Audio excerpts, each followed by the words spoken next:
Impossible question. Which of the three Pokemon in the Pokemon Trainer is the best? All right, what's up, guys? Welcome to the second episode of the Game5 podcast. Today I'm joined by Ralphie once again, and this time we got Fang on the team. So today we're going to be talking about let's big make moves. Let's make big moves. The tournament that happened. What was it like around 2 weeks ago at this point? Really hyped tournament. So I guess just going around, tell me your guys' general thoughts. I mean, you were both actually at the event, so what do you have to say about it? Yeah, I mean, like, despite like all the DQs and stuff, that event was still like so sick. Just because, I mean, I guess from a tri-state perspective, like we know most of the people that are going. Yeah, So, but for that and like tri-state winning every single LMBM is just like insane to me. I it don't know. is. Like spectating it was just like insane. I was gonna say, yeah, because like every tournament within Tri-State, no matter how like scuffed or good it is, like the atmosphere is still really great. I feel like there's still like a lot of hype energy and like enough really good players still came out, and there was still like a lot of like crazy upsets like that I saw. Like I didn't stay for most of the event. Like I didn't go on Friday. On Saturday I left pretty early, and Sunday I left pretty early just after I was casting and playing because I didn't want to catch COVID. So. Yeah. Which I didn't. Poggers. Yeah. We dodged. I mean, that's a big, part of the whole discussion in general, besides for the tournament being a tournament and all of the stuff. Then, it was a lot of people were wanting this tournament to be canceled. I actually reached out to try and get an interview with Max, which he said he was interested, but I don't know if that's going to happen. But, that is a thing that was scary for a lot of people to go to this tournament. And it also is relevant to the future of tournaments, at least during this period of time, especially in the colder areas, with the new variant spreading and everything. So it's definitely a little bit scary, but fortunately a lot of people, or I guess fortunately a lot of people still showed up and made it a hype event.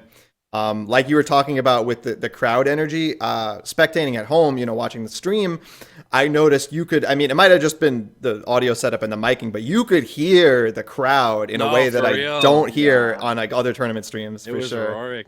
I think also just the Tri-State. FOMO is real. Like I saw so many tweets from people just going, "Oh my god, how did I miss out? Yeah. Oh, Yeah. why didn't I come? I miss everyone. All this other stuff."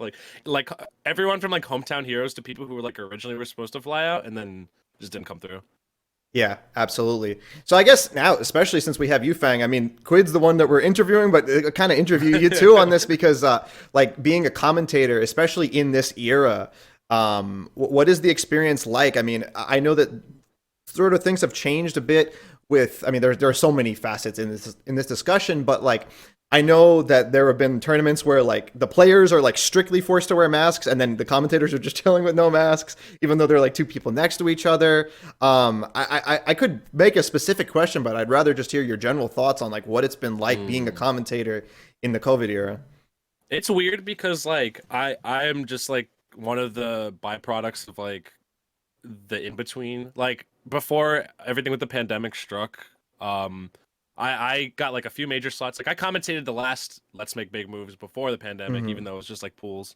But we didn't know what was gonna happen after that. And then commentating Wi-Fi for like almost a full year, and then moving back into majors where it like differed honestly from event to event. There were some events, I think it honestly was at the TO's discretion, where it was just like you could use your mask, you couldn't use your mask, but every event that I casted that was like a big event that I had to go to, we had to wear masks.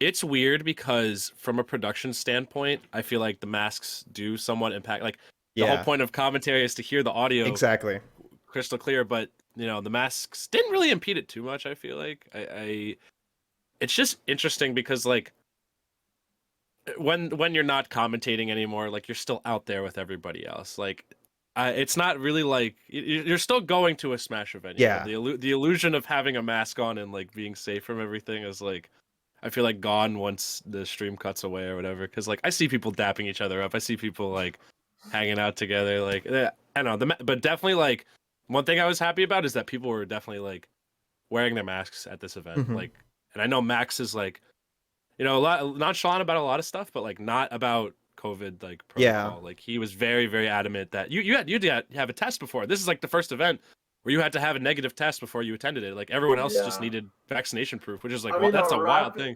A rapid is not even like that like Yeah.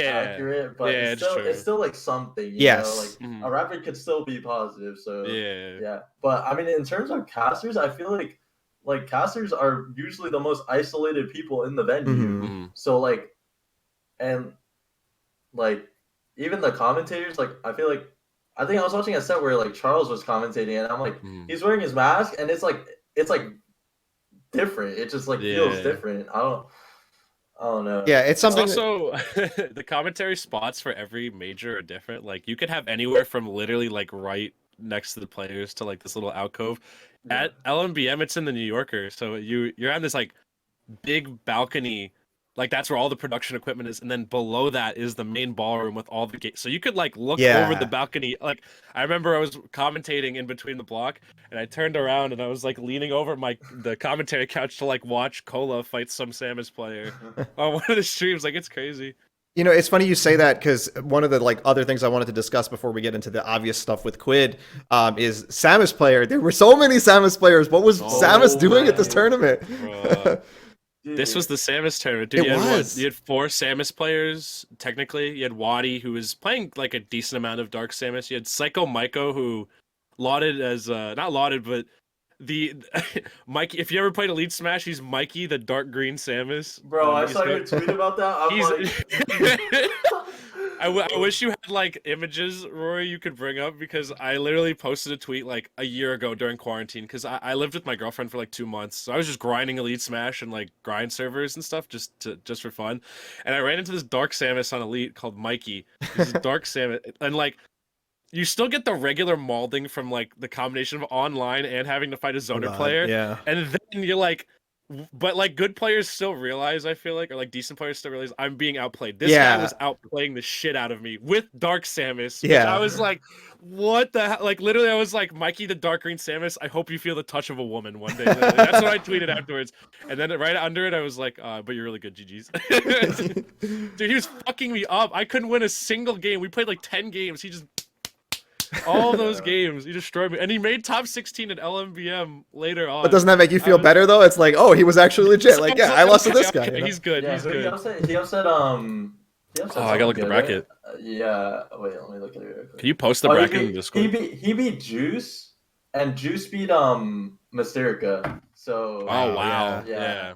yeah. So it just kind of like staggered in upsets, like upset here, and then next round, oh, I just made an upset, I get upset now, like that type of deal. Yeah, between Yeah, that it and was then fun. even at like, oh yeah, sorry, I was just gonna say, even at SWT, there was I think Siske or Siski, I forget his tag that from Sisqui, Sisqui that guy from Spain. I think. Yeah. Yeah, he's really good. So That guy's cracked. Samus has just been on the come up. I don't know. Like, do you guys think that character is slept on, or is it just the players carrying her? Or So what I think is like, since there was like most of the top seeds in the tournament DQ'd, I feel like Samus is a character that gets like hard gate kept by like the really really top players like Leo, Spargo. I could see that for sure. Spargo Yeah. will definitely like, I maybe quote me later on, but like I feel like they won't lose to a Samus, you know. Like, and like there is no Leo, there is no Spargo. It's like, okay, who is gonna stop these people? Like Mutace could have lost to a Samus, and Mhm. Mutace was like third seed of the tournament. The Buzz could have lost to a Samus. I don't know, bro. Did you see his set versus like, Quick? Did you see the Buzz versus Quick, bro? yeah, I mean, I saw I it. casted that shit. Quick got dismantled, bro. Cause like I feel like if there's one player that'll know like those like super, cause like I feel like Samus is a character that challenges a lot of the fundamentalities. I don't even know if that's a fucking word, but It is now, challenges yeah. one of the fundamentals of Smash. Essentially, like especially in Ultimate, where like 99% of the time your character is gonna have a safe jumping move. Like Samus has anti-airs built in her kit. She has Yeah. tools to keep you at mid-range. She can edge guard you really well. Her ledge trapping it plays itself most of the time with Morph Bomb and up tilt and stuff.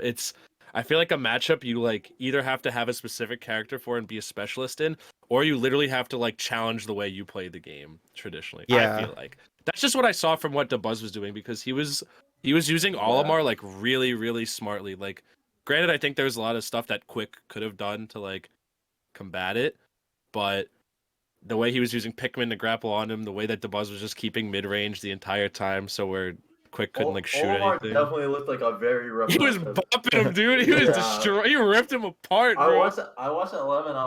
Also, like Quick did he stayed at the Buzz's house, and He then, did. They played a lot. Oh, that's Yeah. interesting. That's So, interesting. Yeah, they Billy practiced a lot stayed before. for like 3 days or something, Mhm. and then Yeah. so He was All the right. only European players to make it out to this tournament too. Like he That's still, true. A like, lot of he them, saw- yeah, because the PGR. Ludo dropped, Flo dropped, like everyone they literally advertised in that amazing trailer dropped except for Quick. Quick showed up and he did pretty well. Like he got ninth, which isn't bad. Like he only lost to DeBuzz and Cola, like 2 top 10 players. So I don't know. That like and then you had like Icy Mist and who's the other Sam? It was Psycho Myko, Icy Mist, Quick, and Wadi. Like all like 4 Samus players in top 16. And a lot of them making good upsets too. I just feel like Samus has always been there. Like even YB making waves at Metroid Saga or whatever that event was like forever ago. Oh Like, yeah, I feel like the guy who was like a Wi-Fi warrior, and that was like Yeah, I remember dude. that. I remember that. that guy was balling. Yeah. Yeah, we could probably keep going on about Samus, but I think it's a good time that we can get to the main focus, and let's bring in our boy Quidd. So, all right, welcome Quidd. Thank you so much for coming on to the show. I think first and foremost, on behalf of all of us, and frankly on behalf of like the entirety of New York, congrats on the win, dude. That was amazing stuff. Really incredible to watch. I think it'll be interesting for me to start by asking you the same question that I asked Zamba after his performance at SWT. And what I asked him was sort of, how do you feel, how satisfied are you with the result of this? Which is interesting because in the case of Zamba, that was where he was, I think he was 7th, right? Or was it 5th? It was fourth. Oh, right, even better. I'm forgetting. watch episode. I should have watched episode 1 again, right, guys? You can find out there. You should too. but in your case, you can't even go any higher, at least at this event. So in terms of your like goal mindset for your performance in Smash, how do you feel with this result?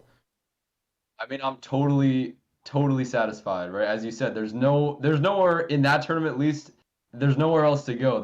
I've climbed to the top, you know? And I was definitely, I had a goal set in mind of like maybe top 16, top 8, like I'd try not to go in with too many expectations, but that was definitely like a fair goal to set, I thought. But when it came to like winning the whole bracket, even something like top 3, top 4, it didn't even cross my mind. So it's almost not just satisfied, I'm like totally ecstatic with the result. How did you feel on your like now that it's like the dust has settled a little bit? Like, how do you are you just like soaking it all in now, or when did it like really sink in? Like, holy shit, I just fucking won a major. I don't even know if it's complete yet. To be honest, like it's still kind of hitting slowly, very gradually. It's I'm realizing it. I mean, the day after that Monday was a huge just wave of Were you in emotion. school, bro? I was not in school. Okay, word. Tuesday, I actually did go into school, and I could not get my mind off of it, bro. Like, it is impossible to think about other stuff sometimes. Yeah. Did anyone know? Were they just like, did I anyone got come some- up to you at school, or Yeah, just I got like, some, I'm just Chris. Like nobody some knows that I congrats. won LMBM. No, I got some congrats from friends and stuff. I mean, it was honestly a little bit surprising to hear from certain people like I'm not super close with, but they still heard about it and decided to congratulate me, which was really cool. Like, It's fire. definitely, yeah, it feels really great. Yeah. But that day of school was it was crazy. Just trying to nuts. sit through all the classes. you're sitting in math class like, yo, I fucked Cola up so hard. You know what it was? Someone made a tweet. I think it was Bluxhes. He made a tweet that was like, Quidd sitting in calculus tomorrow. And it's me in the corner like, they don't know I won a major. And I literally went to calculus. I was constantly thinking about that kid and the tournament, by association. So it was the funniest thing. That was such a... He nailed it on that. That's heat, bro. That's Yeah, awesome. it's funny that you say like the day after, because as soon as you won, I was like, oh my God, if we can get Quidd for, I've been looking for guests for the second episode of this podcast for a while, and something to do with LMBM. I was like, there's going to be a lot of cool New York people at LMBM. Obviously, we don't have to interview New York people, but I'm New York, everybody else here is New York. So it's great. And then you win it. And I'm like, oh my God, this would be perfect. But I specifically was like, let me wait until like not the day after, like the day after that to hit him up. Because you're probably going to get me like tons of messages and everything. I guess moving on to the next question that I wanted to ask, getting back, rewinding a little bit before this, epic win is, you're in grand finals, which based on what you mentioned of your expectations is already sort of beyond, maybe where you expect it to be. But, Kola, who's obviously an incredible player, a lot of people are saying is quite possibly part of the new top 10, and has been tearing things up in every bracket he's been in. He resets the bracket on you. I think it was even 3-1, if I recall correctly. It was 3-1. It was 3-1. And I can only imagine, as a not tournament winning player myself, the first thought that goes into your head is something like, oh, this is how it goes. This guy, that's why he's the top player. Now he reset it. But you dominated that second. Well, what happened, but what is your mindset when he makes that reset, and how do you go from that to then taking the second set? Okay, well, I think it's important to think, at least for me, like, I entered that set knowing that I was coming from winners, and that almost adds to part of my game plan and my mentality there. Yeah.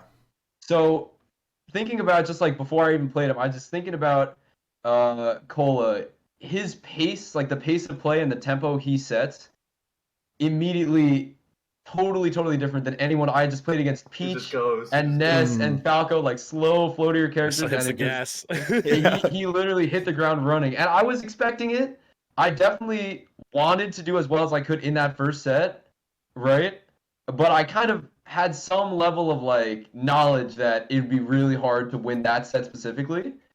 So I was almost like, I went into it thinking to myself, like, if I can't win this, that was my goal, but if I couldn't win that first set, I wanted to get a lot of data out of it, a lot of information, and just adapt to the tempo that he was setting.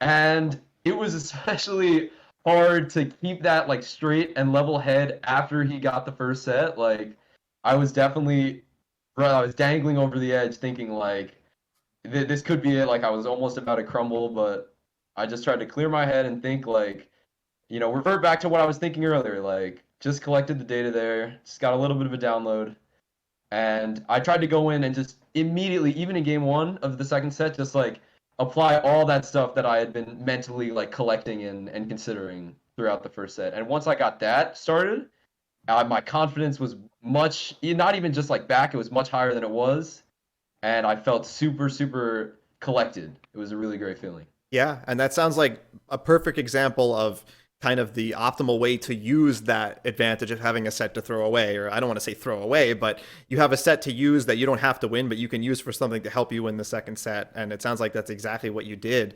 And I could definitely see also in the second set, it felt like you were playing at his pace. Like you were just rolling with him in every situation, and just keeping control of everything like that, which was really impressive. And I could definitely see how you applied that data.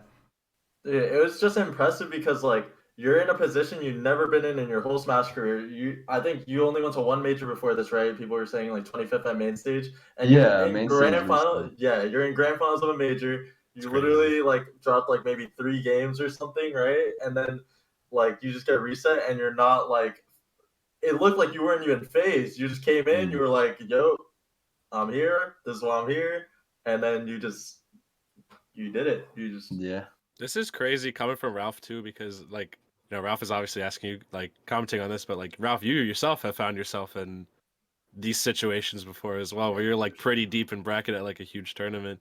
Yeah. I mean, we're talking about SmashCon and also Xanadu. Like, I feel like you can relate on to Quidd even just like a little bit. Yeah, I just think it's really impressive because like this is composure. The composure needed for that shit is insane. Yeah, I've definitely been on the receiving hand of just like so many reverse 3-0s by like top players that were considered way better than me. So like like it's really easy to just like get in your own head after a loss, and I don't know, you're just like so mentally strong for pulling it out.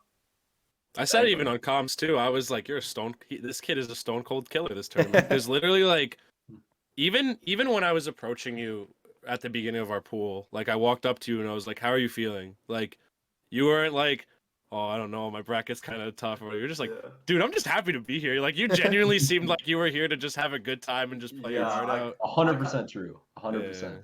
I kind of got that vibe too, and Mhm. like I walked up to you guys while you guys were talking. I was like, "Yo, like, how's your pool looking?" And you're These like, big vibes. "Oh, you're like, yeah, it was vibes, right?"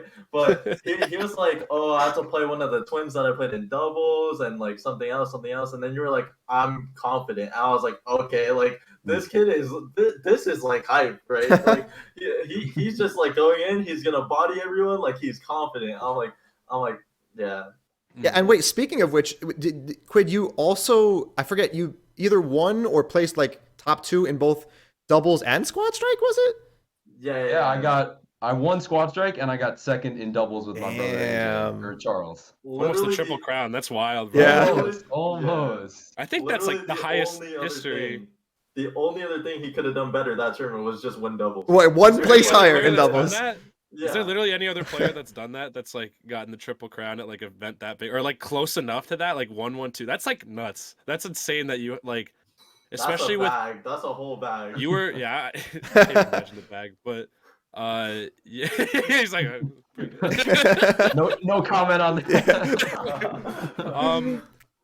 I guess just like how did you feel once you entered that topic? Because I saw the pop offs. Like you're not a player I typically see pop off, but maybe because I haven't watched enough of your sets. I've watched a couple of them. Like I've seen the light one from the Encore monthlies and stuff like that. And Did then you even pop off for one- that? I don't think like, he did, bro. It was like a I fist really bump, right? didn't. I It was really just a didn't. fist bump. It was like maybe like a fist bump. I think I remember Yeah. that too. But I mean, your bracket run, like you had to play Tilde, and I was at a Xeno where like Tilde beat you twice, Mhm. and I was like, I saw that, I was like kind of like unsure who was gonna win that, and then you just 3-0'd him. Like I was just like, okay, That was like the first big pop off I had, I think. yeah. And that was like I've lost to Tilly like 5 times, man. Like you said, a Xeno where I lost to him twice. That happened 2 times. Yeah. There were 2 Xenos where I got second and he just double eliminated me. It it was definitely like a block for me Yeah. mentally, but it's been a long time since then.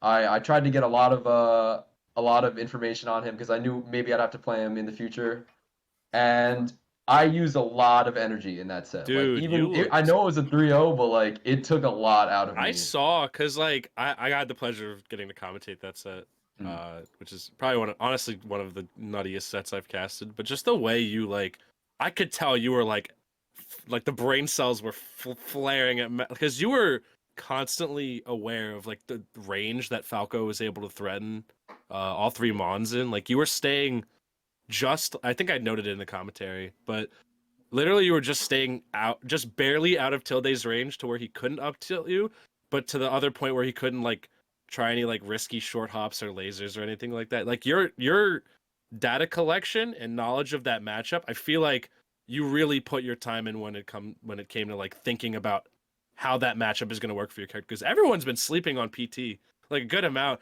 There hasn't been a groundbreaking placement for Pokemon Trainer for such a long I have a time. question about that too. Yeah, it's definitely something. My bad. No. I'm saying Jumping like the gun. I'm saying I want to get into that too. But yeah, well, I'll give Quid a chance to respond to that. But Yeah, the positioning thing, the whole like threat range that Falco can apply, that was easily the biggest takeaway I had. yeah, From just the sets I played with him, and then trying to look back at those sets and think to myself like, what could I do better here? And I've watched a lot of Tilde. Obviously, he's an amazing player, super fun to watch, and I've watched a lot of him just against anyone. And I think over that time, like I really started to develop more of a game plan against Falco, because the first times I played him, I was a little bit lost. So it felt really good to finally get to apply that stuff. Like there are no real good Falcos to practice against. Like a lot of that was like just in my head, like mental theory crafting and whatever.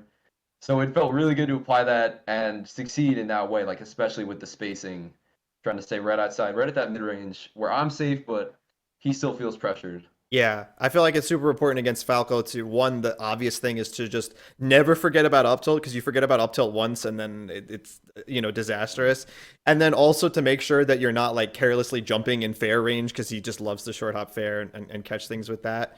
I imagine some of that like went through your mind in terms of the positioning there. For sure. And I guess we can go off of what Fang was starting to bring up as well is with Trainer, Pokemon Trainer. It's interesting because some characters in this game, as the meta proceeds, they kind of get their results kind of diminish for like they just do worse in bracket. But with Trainer, and then the result of them doing worse in bracket is that people start to sleep on the characters. Like, okay, this character's not that good.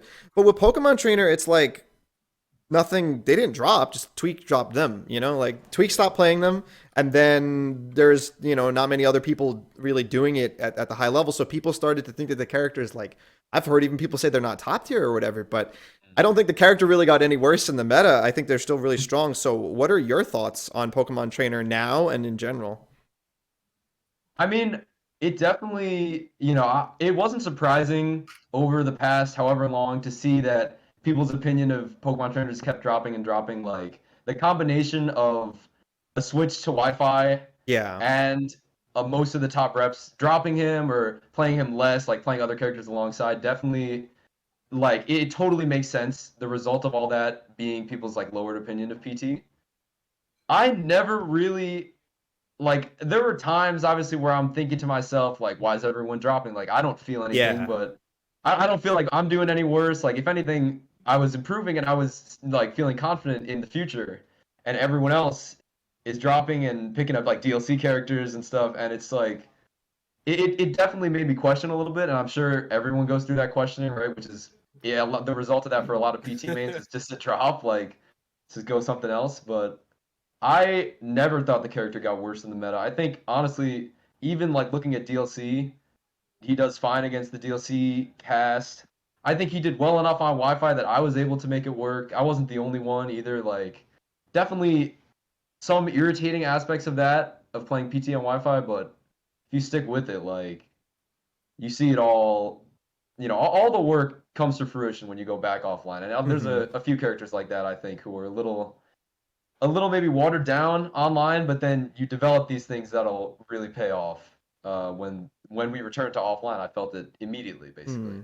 It's crazy too, because like I feel like you are one of like the emblems of a player that took their time on Wi-Fi, like didn't take it for granted. Like, sure, it was frustrating because this game, Wi-Fi sucks, just Yeah. blah blah blah. The game Absolute inherently trash. bad netcode, etc.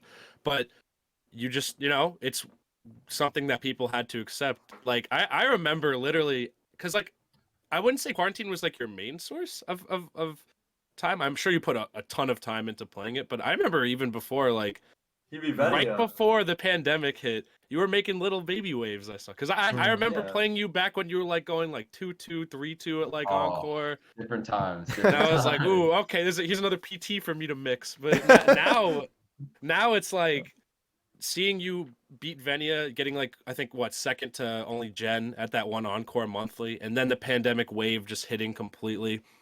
I think we saw you start like the little glimmer of the potential of the player that you were gonna become. And then I see, Quidd just went with Pac-Man and some DNA or juice box or something. Oh wait, Oh, what's this Steve. K-Rool doing in my Not top the- Wi-Fi, not the brother?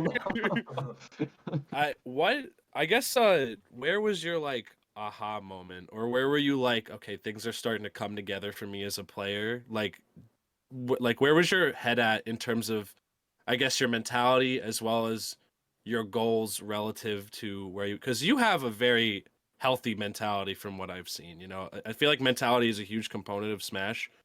I feel like your approach to it has been working absolute wonders for you, and you're an example of someone who put a lot of time into the game within 1 year, and you already have overshot the stars that you were aiming for in the first place. I don't know. I just want to, because I never get to hear from like really good players how exactly did they get really good. Like, you're the first player I've seen where I've seen go from pretty alright player to holy shit, what the hell, this kid's amazing. Yeah. I would say, like, to be specific with like an aha moment, it would probably be the bracket that you named.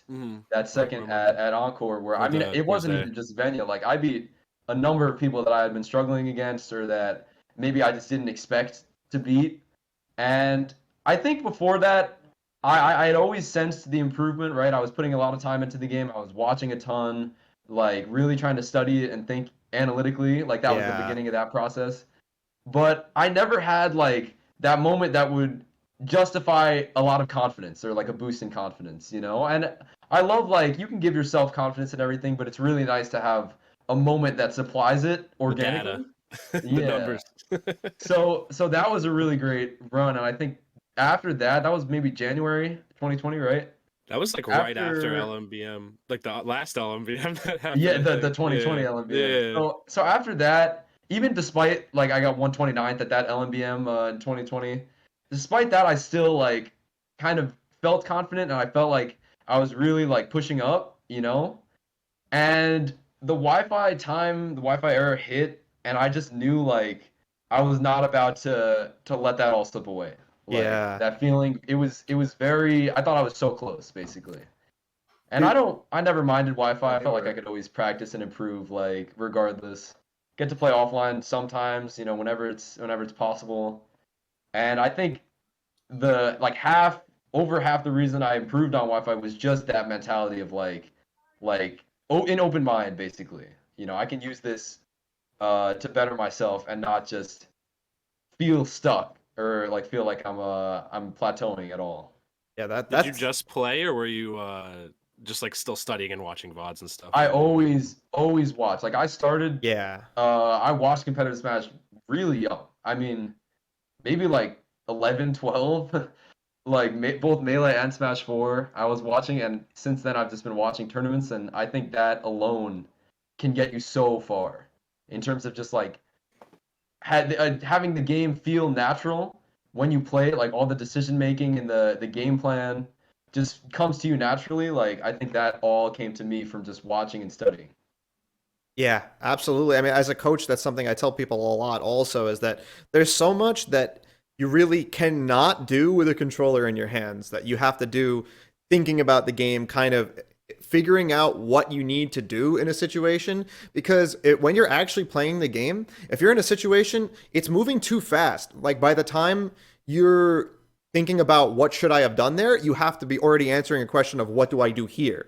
And you can't really decide that while you're in that moment if you don't already have an answer in mind. But when you're not playing the game, when you're watching it, when you're thinking about the game, you can hit pause and you can say, like, okay, this situation, what do I do here? And then you find an answer, you go back into the game, and then you try and keep noticing that situation and implementing that in that situation, and then you get that result. And at least from what you're saying, it sounds like that's pretty similar to your process in Yep. sort of implementing these things. Crazy that you also staying into it in Wi-Fi and like not tearing your hair out like while playing online. It was tough. I mean, I'm not gonna lie to It's an anyone. acquired Like skill. it was never easy. It took a lot of energy, and I could totally see why people didn't really work to that extent, to the same like the or practice the same way they had been offline. But I tried to never think about it. You know, like as much as I Mm, could ignore it, I managed to, and I thought there was always at the very least like decision making and like yeah. analysis of what people's mindset basically like mid game plan. I thought that could definitely be taken away from Wi-Fi. Whether or not they could actually like apply that stuff and implement it and input it when they're playing online, like who knows? But at the very least, like you can get a good sense on what people want to do in certain situations and how they'll react in different ways, stuff like that. I feel Yeah. like that's where it's abused the most, honestly, on Wi-Fi. Like, just Yeah. obviously given the inherent like flaws of Wi-Fi, but brushing past that, like you can really learn matchups and like player slash character specific things through playing Wi-Fi because a lot of people on Wi-Fi tend to employ the same strategies for very similar situations, and you get all this data from all these different reaches. Like the box allowed, like I feel like everyone to enter, so Mhm. you could be playing someone from your own backyard in New York, and you play Capitan Cito's me Gunner. Gunner all the way Yeah. from Latin America. So it's Yeah. you get all these data points and these counterplay situations. I feel like you can adapt off of, Yeah. and yeah, I think if you just endure it, and it has to be fun. That's the thing. Like you still have to enjoy playing Smash Brothers at the end of Yeah. the day to like. Mm. I think that's where you find a lot of your success is that you just genuinely love the game, you love studying the game, and you love playing it. I think those are Yeah. like the three integral things you need to really just build yourself up, especially in Yeah. a difficult time like the pandemic Yeah, and was. then everything else is just making sure you're good mentally and all Yeah, that. facts. Like, Big 50%, facts. it's like 50% mental, 50% like putting in the work, and then I feel like then you just learn how to play in tournaments, and then you're chilling. Like, Mhm. I don't know. I have like a kind of like what do you think your goals are now that you won like such a big major? Like, I mean, like everyone's goal at one point is to win like a big tournament Yeah. or just like a big major. So like, what's your goal now? Like, do you want to win a tournament where like Leo's, Fargo, like maybe like a or like maybe like a New York tournament where you play the Buzz? Like what's your goals? I mean, those things do sound nice. I won't lie. But but I think I just want to keep up with it, keep up with the momentum. Like it felt really good to win, obviously, but it felt even better to enjoy it the whole way through and to feel motivated, like just even before the tournament, all the way through the tournament. And now still, I feel like I have that drive. I want to keep improving. I want to go to as much as I can. You know, COVID is obviously like throwing a wrench in Yeah, everything, maybe but Wi-Fi error number two or something. Yeah. I don't know. We'll see. We'll see. I say regardless, I'm gonna try my best to just keep up with it, play when I can, and it's always about improvement. Like I don't think I don't think like if you put me in a tournament like LMBM, I'm not gonna win it 100% of the time. I'm probably gonna win Yeah. it like 5% of the time. You know, like and You nailed that 5% though, you know? I'm very grateful for that. That's the thing. You Uh, also looked like you were having like as opposed to most players, like most players look like they're fighting for their life out there Yeah. Yeah, most they're of the just time. stressed out. Yeah. You can look at like any of the top 100 that just got posted on Orion rank, and I could point out like, oh, that guy's mentality shoddy. Sometimes he's always sad posting on Twitter, etc. This that. You genuinely were just having a great time. You every time you won, you looked back at your boys and you were like, yo, y'all see that? oh, It's Bro, crazy. bro, the that one was the moment. clutchest. That was Oh the my clutchest thing god, to yo, have. yo, the one moment where you like upbeat Bestness under the stage, you just start Oh, like my smirking shit! so bro. you start smirking so hard, and I was just like, Oh, that was so alright, sick. I know, he's I having fun know. with it. He's having fun with it. Like, I Oh, forgot that about was a that. great feeling. Where did 'Cause you it come was, up with that one? That was Yeah, wild. you were just Where planning did that you for get that the. from? I can't see, expose my non-PT secrets just like players, that. Come non-PT on. players. If I Oh say man. something, it might not work next time, you know, That's like true. Yeah. gotta keep it under wraps That's still, as true. much as I can, I mean. That No, Smart that but play right there. what you said about like having my guys there, like my Westchester friends and like Your my brother brother. especially, Yeah. it was just like so crucial, you know? Like it would not have been the same result without each and every one of those guys, honestly. Like the support was really what pushed me through there. And it really was like it wasn't just about like me at that point. Like I was trying my best yeah. to do it for all them and like all the guys in Westchester that have been there for me the whole time. Like so it almost it you could say it adds pressure, but I feel like I was able to make that a positive kind of pressure and like Yeah. the adrenaline pushed me in the right direction. So I mean that explains every huge pop off like with the guys. Like it was just so clutch to have all their support. Definitely could not have done it I without mean, them. that's history for even New York, because like Yeah, that's what I was I gonna think say. about like I remember back in Smash 4, Westchester was like the most slept on region. Like the only players that were coming out were like players that don't play anymore, or like Noku every now and again, and some other people. Like now, like and also just like there's no, I feel like other sub region in New York that has won like a major for Ultimate. Like the Buzz has gotten mighty close. Mr. East had some good placements here or there. Suarez has done well here or there, but like no one, like we all know New York and Tri-State are both great regions, but I feel like that was most certainly proven at LMBM by you, because like I remember when people used to sleep on Westchester. Yeah. Westchester, I had to fight so hard to get ice on the New York PR Oh, one yeah. season to have just one Westchester rep on the PR. I saw Westchester's power ranking come out today. There are like Oh, all 10 players on there are Stacked, lethal in yeah, any stacked bracket you now. put them. that one is Even at the tail dirty. end, even Swigsy would make an upset or two if you put him in a bracket, bro. I've seen that guy play. I played him before. He's Yeah. nuts. Like No, all you I guys mean are cracked now.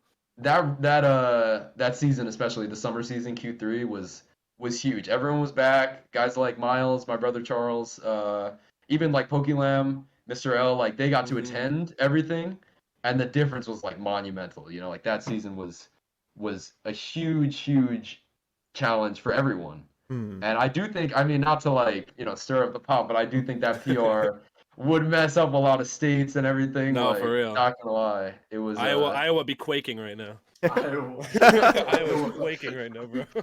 that region was like, I do think slept on. Maybe not now as much, but like it's always been an upward climb to try Yeah. to like get recognized at that level. You guys have 3 people in the And- New York PR now, Yeah, or Wow, multiple yeah. people. When What was you that, only had Miles, one in like the Bobo, and 10 to 15 range. It's like, yeah, it's Miles. Miles was on. This Quidd has season, been on. us Bobo's three, I been think. on 2 or 3 times on the New York PR, I think. Yeah. Yeah, And Mr. L was on. Was on last Oh, time. Mr. last L, season yeah. as well. Mhm. Yeah, I mean and then we have guys like scratching the surface, like they're right there. Mhm. So it's I mean, I'm so lucky to have a region where like I can improve so much faster, I feel like, and so much more efficiently, like getting to play against great players super close by. I mean, I'm not gonna lie, Encore is less than 15 minutes away for me. That's fire. Mm. So to have that option always there, like That's it was a crazy. huge reason for my success, I think. Yeah, I like what you said about obviously Westchester, but then like you said, even on a greater scale, just New York in general is so true about even if you're not really feeling the pressure from like people at home, but like for myself as a spectator, I'm aware of you. You know, I've seen you compete plenty of times before, and I knew you were from New York, of course. If it was anyone from like anywhere else in that grand finals, I would have been cheering for Cola. I love the way Cola plays. I'm a huge Cola fan, Facts, whatever. yo. But we had Right. New York going, and of course, I mean your play is really hype in general, also. But like we had New York, like it made it such more of an invested experience for myself, and I'm sure plenty of other people like me from our region, you know, just cheering you on. And speaking of the cheering you on, like with the people there, very serious question. What is the story behind, I think it was America's Favorite White Boy? What was this the sign that they kept putting up? Is there a story there? Can we tell that story? Not as much story as you might want. My friend Frankie, his tag is Cheech. He just wrote the sign like because Max was handing out everyone signs and Sharpies, and it was just one of the first things that popped to mind. So this was And I a don't know- first thing at LMBM. I hadn't like had a history before that. Not with me. I think someone else might have been America's Favorite White Boy at one Not point. anymore. But I guess Not I stole anymore. the title. I apologize to whoever it was. But They just have that to was beat you in really grand great. finals, and then That was really great because my grandma was watching this.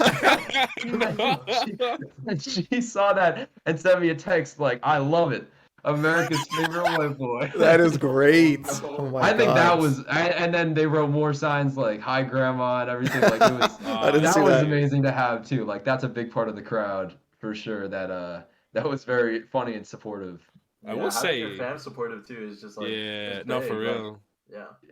From everyone, not just Family Westchester. support is important, dude. If you like, you get the power up when your loved ones really start supporting what you're doing. Oh, Like it keeps the motivation and mentality good. Like, you know, it doesn't feel like you're alone and you're Yeah. because competition in any metric is a quest or a journey that you are like, you know, mostly embarking on yourself with the grind time you're putting in, but having good support definitely makes like a big difference, I'd say.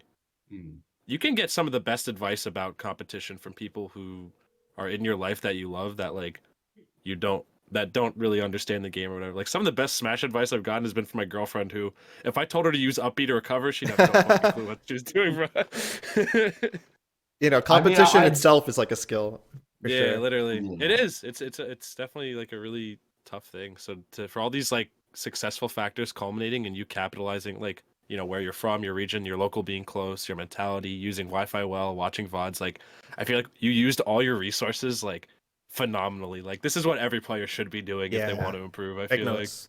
like definitely take notes.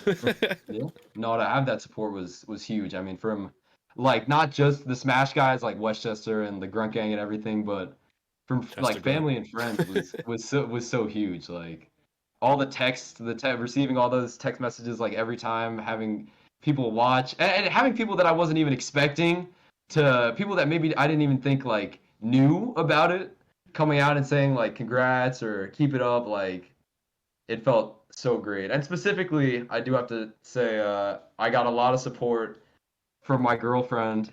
It was her birthday on LMBM, and I was Oh, really, Dory. Oh, you had the Okay. I was tag. really- Yeah. That's what Tag. tag is for. I was...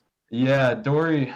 I was really tempted to not go and to just celebrate her birthday, but she like super supportive, and said like, "There's no way I'm not letting you go to this," because she said like she knew I could do well, and Damn. I that meant so much. Like I super appreciated that, and that pushed so far the whole bracket. Like just got a shout out there. Does Yeah. she game at all? This is a weird question because my girlfriend does not game or anything like that, but I still gush and vent to her about Smash like all the time.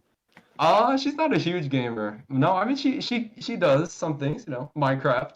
We need to have your guys' girlfriends play each other in a game of Smash. See who can up B if they get knocked off the stage. Oh, she watches a lot. That's the biggest part. That's Like good. even if she doesn't, she knows now. She understands a lot more than at the beginning, obviously. But it just is so like amazing to have her watching and everything. Yeah. And just like understanding the support is huge. So much The support girlfriend from power up all is real, places. bro. It's so real. It's so real. And not just her, like everyone, just Yeah. the family, friends. It was the biggest it's ever been this tournament for me. Like I never felt more like motivated. Like I had all these people behind my back, so that was great. Yeah, I guess a couple just more miscellaneous questions before we finish up. One that I was just kind of wondering about is like the meaning behind your tag. Because the only thing I know of is like, I don't know if it's spelled the same, but quid is like a word for money. I don't know if that has anything to do It's British with it. Yeah, like slang British for money, money. right? Yeah. Yeah. But you're talking a quid, yeah. Call me my quid, mate. The meaning, it's hard to explain.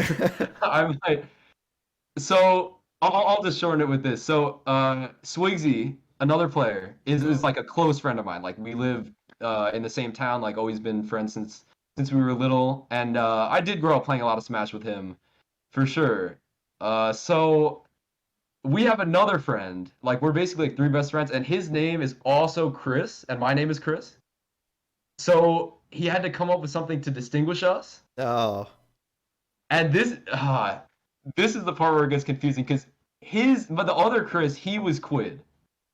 But then I had to come up with a tag the first tournament I went to, and I stole it. I'm not gonna lie. I'm not gonna lie. That's actually just amazing. Yeah, I like the story. I'm gonna show him this and let him I know. love it. Because he always says, like, you stole that. And I'm like, He won Who won a major? LMBM. Yeah. It's I your tag mean, now. until he wins a major with the same Quidd tag, like I think I've effectively earned it. Yeah. Hopefully. It's funny I'm just because playing. like during sound check, or I'm pretty sure it was before we started the podcast, I think it was Fang like asked for your name and you said Chris and I'm like Chris Quid, like it like sounded similar to me, but I'm It's like sort of "Oh, similar. yeah. Yeah. No, you Yeah. could that's how we got Quidd from Chris. Like it was Gotcha. it was a similar to that for sure. Why two I D's? think it's just funny.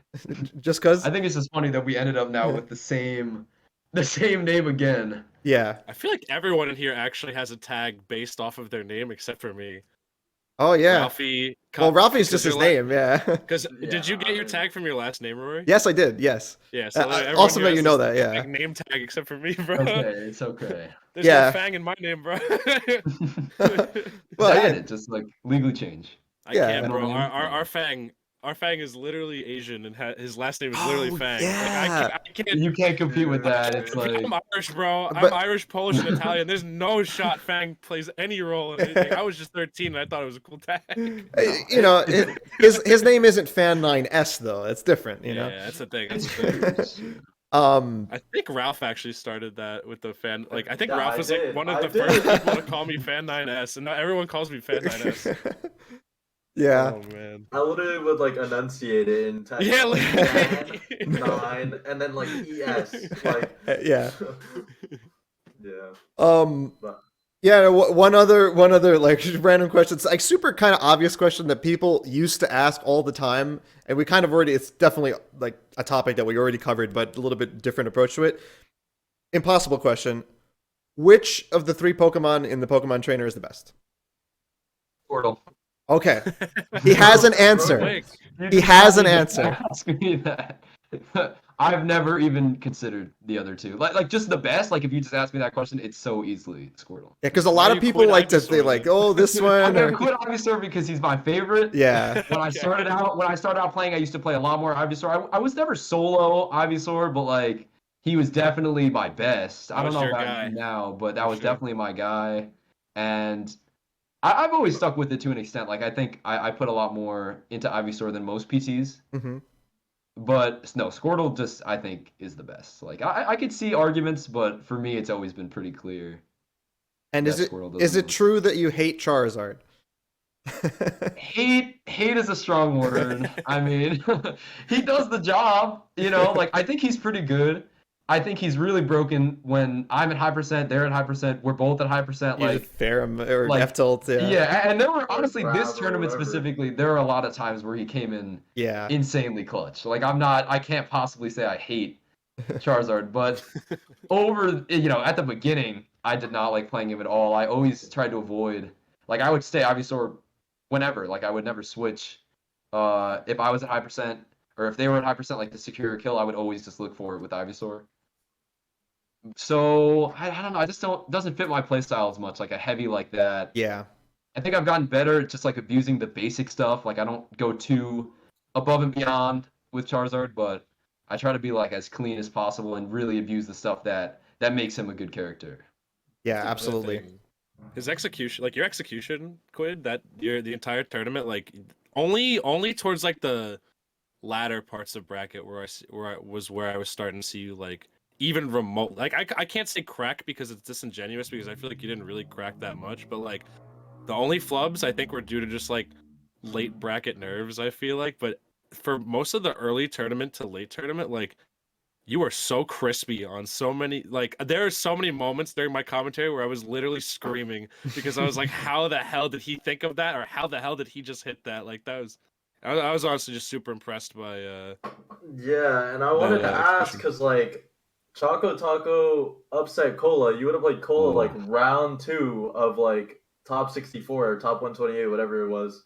And so you just had like your round 1, you had Choco Taco, and then you had to play Moxie, and then after that, every set after that was hard. So like I was gonna ask earlier, like, was it like a big shift? Like, I mean, I don't think like the 2 rounds before the sets started getting like really stressful were like that much worse in like skill, but like it's definitely like you go from like okay, like Quidd's probably the favorite to win this to like oh he's playing PGR players. Like, did you have to like really like adjust and like just like make sure you were like not messing up or like flubbing anything when you got like deeper in the bracket?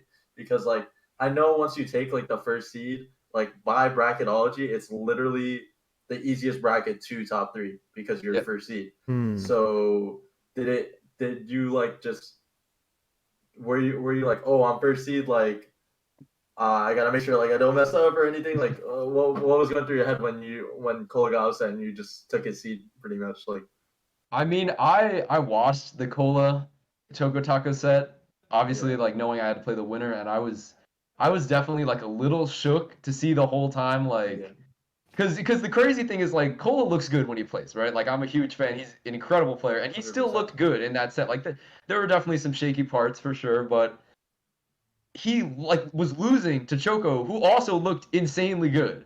Yeah. So to me, it's like I try to view everyone like as just an opponent. You Yeah. know, Yeah. like I don't want to think to myself like, oh, Cola's ranked so much higher than Mhm. Choco. Like obviously he's gonna be tougher. Like Choco was playing pretty crazy against Cola, and either way, I think I would have kind of like ended or started out that second set of top 128 a little shook. Yeah. It definitely helped to get that win on Choco, because once I did that and secured the first seed, like I was like, okay, You were like I loose. You were loose. You were like yeah, I was pretty loose. Yeah, and I wouldn't say I felt the pressure of like being the number one seed, you know? yeah. Because if anything, like it's a very good thing. Like I would say, I hate to put it like this for myself, but I would say it was a little lucky. I have no idea how the bracket would have turned out if I had to play Cola. It just Right? We happened. traded sets in grand finals. I have no idea what could have happened there. Like it was a very different time. He obviously heated up over that losers bracket run, Yeah, but I and don't know if also I would have had that confidence either, like that early on in bracket. Yeah, that's for really sure. interesting. And But also oh, what's up? also one more thing. You played Mutex in winners finals, and I actually learned because I'm a goon and I side betted in the crowd. But you actually lost to Mutace at main stage, the only other did. victory you went to. So like, what was your mentality going into that, knowing that they beat you before? I was easily the most nervous I had been, and the most like Versus stressed Mutace? about that set, because it was. Yeah. I actually felt really confident against like Tilde was a little shaky because I hadn't beaten him in the past, but I definitely thought I had the game plan like corrected and everything. Best Ness or send Ness.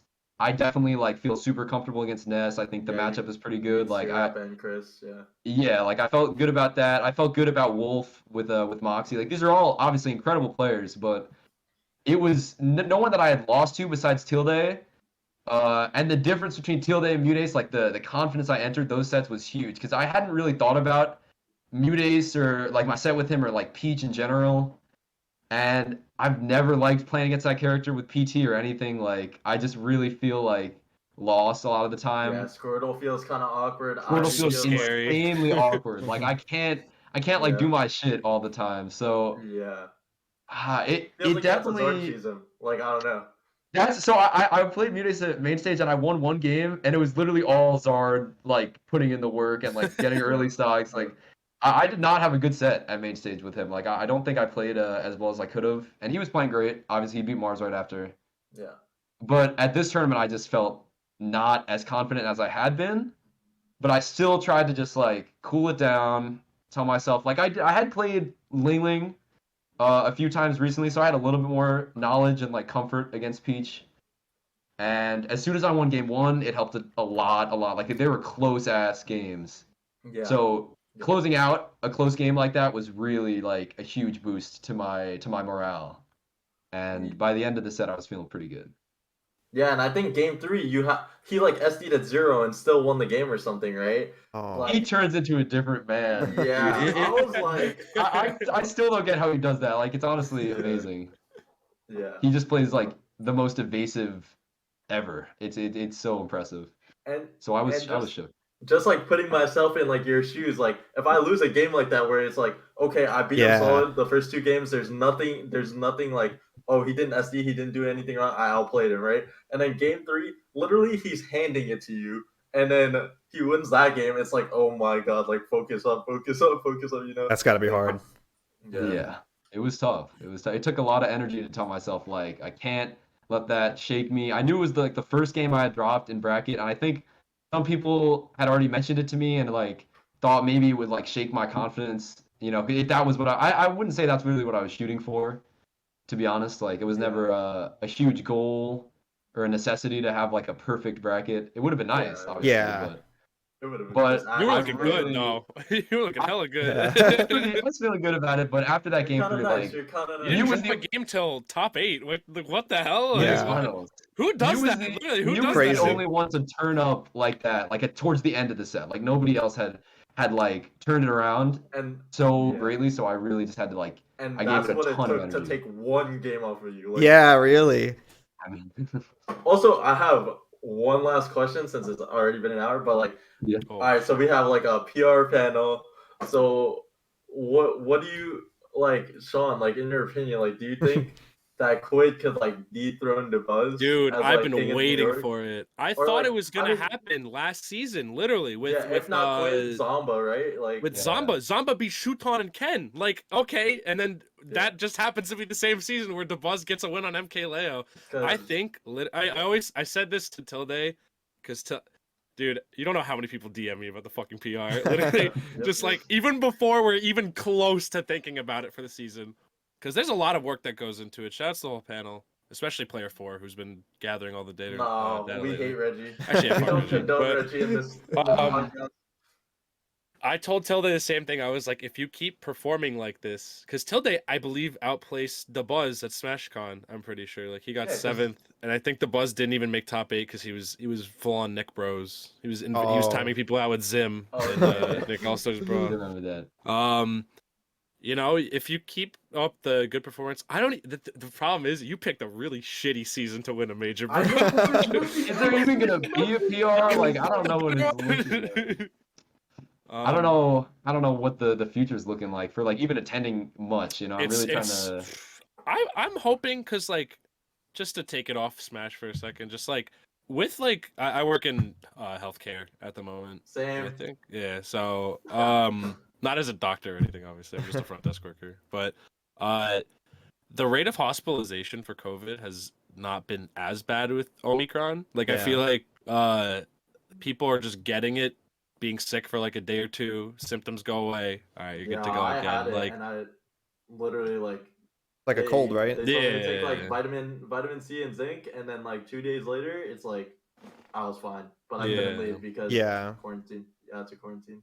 I know locals have been stagnant. A lot of regions have been shutting down their locals or like being iffy on like I know Aeon restarted. I think Xenos are still postponed. I think Xenos are done, I think yeah. Encores are still happening at the Encores are still moment. happening, yeah. So you're chilling. And Yeah, you get the results you need. You know. I think Jersey and Philly both also ducked out of doing PR for this season. I think we are playing it by ear for sure. I think we're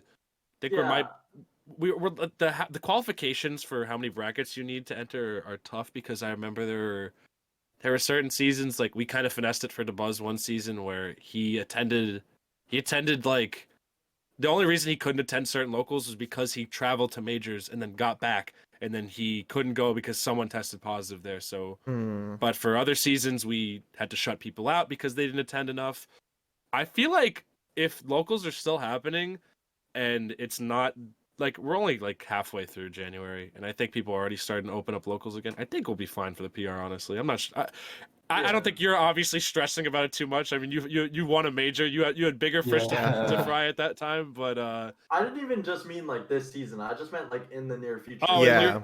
With like the trajectory of how Quidd and how Zomba are performing, like until they as well. Like I think DeBuzz has to work the hardest he's ever worked in his life to stay ahead of it, because like that's been his thing. King of New York, King of New York. Yeah. Like dude, he is. Yeah. By far one of the most studied players for Smash in general because of how seriously he takes it. Like he takes notes. He's constantly trying to improve his mentality. He's having grind sessions like almost like every other week with even like he'll play with most people. Like he'll have local good Long Island players like Player 4 and Mojo and other people come over his house just to grind. Like he is a grinder through and through, and he is taking it very, very seriously. Like seeing people like Zomba, Tilde, and you throw that into contention, like it's tough. He has to stay, like he had to beat MK Leo to stay ahead of people this season. So Dude, I mean, I literally think if the Leo win or like if he didn't have that Leo win, he Zomba farmed, literally bro. He still farmed. He still did like Really? really good actually. Yeah, he still got a lot no, of good but wins. I think Zomba's like might have. He's like, on the come up too. That's the thing. I don't know. And who knows what would have happened if Zomba, Zomba could have gotten, I don't know, second at Yeah. LMBM or something. Like he could have beaten Colin. It would have been him grands. Wouldn't that have been crazy? Oh like, yeah, Rob, man, great. He's And don't you have a Like- Steve? Okay. No, I probably would have. It looks good. I'm very optimistic. I am very happy also that because like throughout pretty much all of Smash 4, there was like barely anyone that could like really Yeah, it was seriously Right, give yeah. the buzz. It was a wash for all of Smash 4. Now Yeah. in Ultimate, I think we are closer than we ever have been to dethroning the buzz. There's only like a handful of people that can even outplace the Buzz at a major. Literally, yeah. Mhm. Like in Smash 4, I think the only people to do it were like Vinny, Mr. E, me. I think I outplaced him at Smash 1. That was the only major I ever outplaced him at, and then that's it. Like us three, maybe someone that's canceled, and then that's it. Like, And you got then- fourth and then- last season on the PR too. Like I don't think like we didn't rank you top 3. I'm pretty sure it was like DeBuzz Tilde or DeBuzz Zomba Tilde. Were you top 3 or top 4? I can't remember. For the quarter 4, I was actually 5th. You're 5th, and you won a fucking major over. I was below Jen. Yeah, literally. So like, I didn't attend that much. It's okay. It's okay. the point still is like the top 5 is like still really competitive. Obviously, there are names they're in like that all hat PGR level, like, that are literally like New York is looking 100%. better than it did like pre-pandemic. Like the PGR players are still like the former PGR players like Suarez and Mr. E, like that level are still around, but like there's this whole new wave of people that were like, I remember Zombo was like barely missing out on PR or barely not getting it. Then he got like a tweak win or 2 or whatever. And yeah, now I don't really You get know, that. and now you have players like D-Dog who are just coming out of fucking nowhere, Oh, just sprouting D-Dog. up with the Dude, he beat Quick. He beat He Quick. did Yeah, beat that's the Yeah. thing. It wasn't Yeah. just a fluke that he beat. He also beat Quick, who's like top whatever in Europe right now. Like Yeah. it's Like, our looking region good. is just stacked. Our Yeah. region is just Also, stacked. You don't check out. Yeah, I was gonna say they could check out the first First episode. episode. Yep, the first episode. We got D-Dog and Zomba in there. We are gonna wrap up pretty soon. But if you guys had any like last questions that you wanted to ask or anything that you wanted to get out there, you can go for it.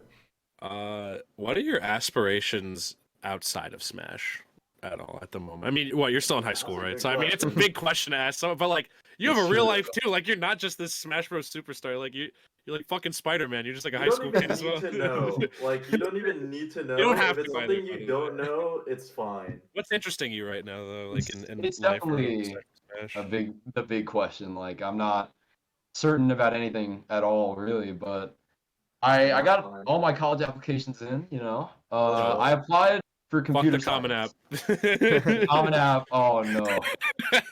I try to forget about it. No, I applied for computer science. Nice. Which is definitely like a big passion of mine. I took classes in high school. I did like Tight. some independent works over the summer, like, Awesome. and you know, who knows if I'll love it in college, if I'll love like doing it all the time. But I'm definitely like excited to pursue things like that. You know, like I want to be as Yeah. positive, like have a positive outlook on it, and think it's not like the choice obviously is difficult to make, but it's cool to get to like experiment with different paths and like see what works out best for you. Yeah. Like that's my goal, at least. I don't want to just like fall into something and then get stuck with it. Yeah. Believe me, it sucks. I'd say one piece of advice I give you as a computer science graduate is practice outside of class. Make sure you're teaching, like, if it's fun for you. Like, if you're having fun fucking around with different things in programming or whatever you want to, like, comp sci is such a broad thing. Like, if you're having fun with something, don't let, like, classes kill that for you. Because a lot of the time, you'll be pretty much fending for yourself in those classes in terms of, like, teaching yourself stuff. So, like, my advice is just, like, literally do what you did with Smash. Like, have fun, find something you Yeah. had fun with, and just, do all you can to have more fun with it. Yeah, I was thinking Thank you it's so similar with like the parallel of like you play Smash and you think about it outside of the game. Same thing. You can kind of Yeah. just Exactly. dive into something completely in different parts of your life, and it sounds Smash like is awesome. yeah, It boosted my confidence for sure. Like it made me a lot more self-confident. It made me like I didn't know how to learn things Mhm. well. Like school, I would just like chill in or whatever. Like I'd get good grades, but like I didn't go ham. Like because of how Smash makes you learn, like you can learn other things so much more. Like yeah. I've been Learning playing is a a lot of skill. Valorant lately. There's a lot more parallels between Smash and Valorant than I ever thought there were. And Yeah. it's cool to just learn shit. It's Ralph is absolutely shaking his true. head. When you the more you learn in Let's not get into Valorant. Let's not get into Valorant, bro. But yeah, I mean, I would talk to Rory about this like off recording. Like I was like, dude, I just want to be like the best at learning Yep. stuff. Like not Yeah. even anything in specific. It's just like amazing to know how to learn stuff. Yeah. Like you take someone like Void who just like learns Oh. something in like 2 days and then God he's just, gamer. Like, He's literally God just, like, a learner. god at it. Yeah. It's like, God learner it's like- too, yeah. yeah. dude, I want to do that, but with like life stuff, not just like with games. You know, Fact. Yeah. that's just insane. You know. Could not agree more, honestly. Yeah. It's such a Absolutely. huge thing. Yeah. And Quidd, seems like you've got high aspirations inside and outside of the game, and hopefully you're getting better at learning at the same time. Thank you That's so the much, goal. dude. That's the goal. Yeah, thank you Oh, so thank much you for guys coming on the having episode. me. Absolutely, our pleasure. Really Yeah. appreciate that. So wrapping up, let's go around the squares. Hopefully, I'm always worried that it's going to be different positions for different people, but I think it's always the same. Let me confirm for you. Yes. So for me, it's you first, Sean, then Quidd, then me. Yes. Okay. Yeah, Good. That's right. All right. So Everyone in actually, but then we'll go Fang, Ralph, and then we'll end with Quidd, so you guys can do your shout outs and Wait. tell people where they can follow you. You're Fang, on my Ralph, top Quidd. left. You're on my top left. Wait, Ralph is below wait. me, and Quidd is Just in my left. just Fang, Ralph, Quidd. Doesn't matter. Okay. I'm saying Alright. do it in that order. It doesn't Go, matter man. what you're seeing. Yeah. Yeah. Go. All right. Well, I just want to say first and foremost, thank you so much, Rory and Ralph, for having me on. Thank Like, you for I coming know, on. I you know, it was a lot of fun. I've never I've this is the most nervous I've ever been for anything I've done before. Like my We're heart just is chilling, pounding dude. this entire. I know it's just chilling, but like, you know, I don't get to. I love gushing about Smash. Yeah. I love talking about the game. I just like talking in general. Me too.